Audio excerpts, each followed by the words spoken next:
So this is going to be my first puzzle video that I'm going to be able to complete. This In Good, Immersed, and Released jigsaw puzzle. Now I had a little card with the actual puzzle, but I think I may have left it back in the room. But I believe this is 1,000 pieces. It comes with those puzzle pieces, and it comes with this gigantic, literally ginormous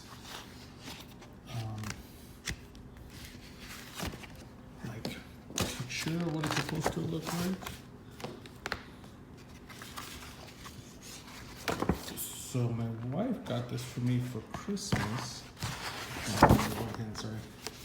So this is the actual, what it's gonna look like. The only thing I don't know is I don't know if it's to scale.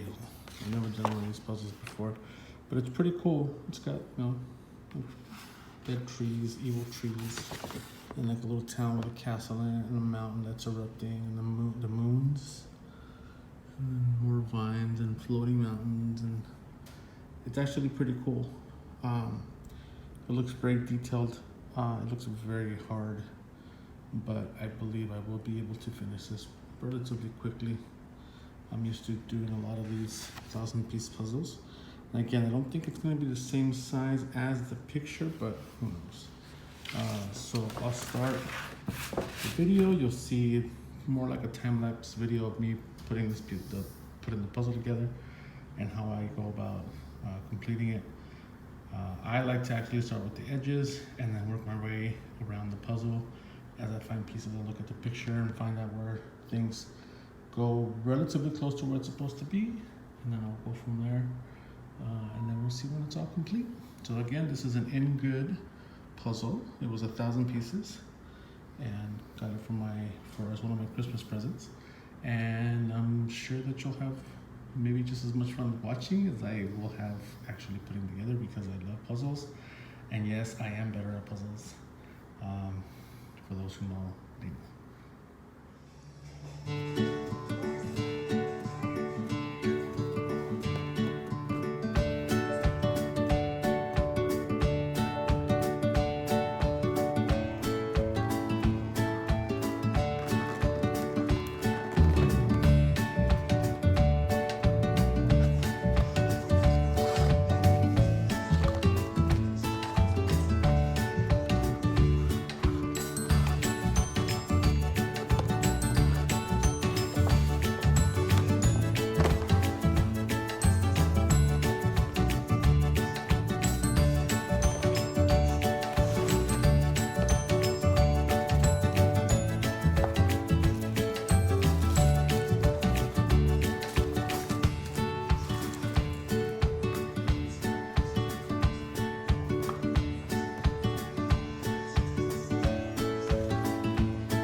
So here it is, the finished product.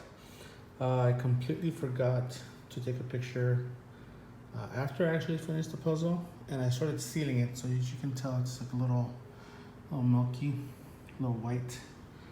So I use this Mod Podge to seal the puzzles that I do. Yeah, that's this way they can be there forever, or as long as you want them. But what I want to do is a little hint that I can give you. Notice the cracks, like all the lines in between the puzzle pieces. This one's a little different, so I'm not sure how it's going to come out because this one's actually made out of wood. But as you can tell here, see a little spot right there? How it's there's a little gap right there. So I want to keep brushing that until it's filled in. You kind of want to make a quick check of everything. You can do some spot checking afterwards as well, once you've completed the puzzle. And you sort of, I really can't show you right now, but I'll set up the camera to show you kind of how I would normally check a puzzle. But this one's a little different, and the reason why is the puzzle is made out of wood. I'm not sure if it's like, I don't think it's pressed board. I think it's actual wood. It's really thin. The pieces are, they have the picture glued onto the top of the actual puzzle piece, which again is wood. But most of the ones that I work with are made out of cardboard.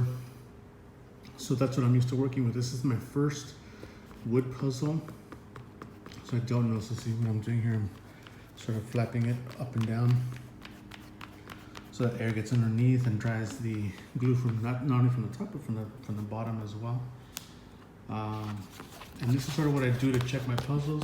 I put my arm completely underneath it and sort of wiggle my fingers and see if any pieces on the top come loose. And if they do, then of course I know that those aren't sticking with the Mod Podge.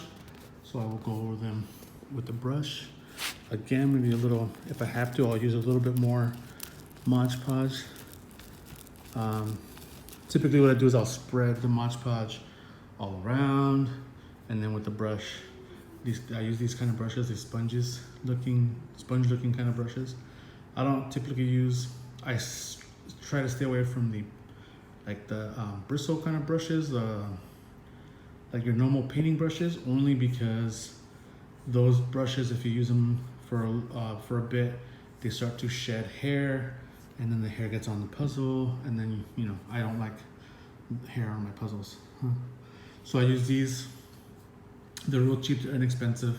I bought a box of them on Amazon, a box of I think it's like 8 or 9 brushes, I forget how many. These foam brushes, handmade modern from Amazon, real cheap, and they last you a while as long as you be sure that once you use them, like right now, go to the sink and make sure that you soak these, or not soak them, but kind of run them under the water and get all the extra excess glue off so that they don't stick, and then that way they sort of last you for a long time.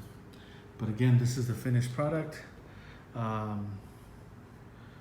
me know how you like this puzzle. I'm used to really more doing like picture puzzles, like actual, like real life pictures, not the paintings, but this one was pretty cool. I think I maybe explained at the beginning, my wife gave me this puzzle. I've been working on it for about a week, or I had been out for a week, but technically I'd only been working on it for less than 24 hours. And I started, I think I was about, if you've seen the video, I was had the borders around, and I think I had a couple sections down here done. And then within the last couple of days, I finished, I went from this end to the top all the way across and finished it pretty quickly. I love puzzles so much, and I can get them, once I'm in the zone, I can get them done pretty quickly. But this is my finished product for this particular video. Any questions, go ahead and put them in the comments, and then I'll respond as much as I can. I'm not an expert at puzzles, but it is one of my passions and I love it so much. So hopefully you enjoyed the video.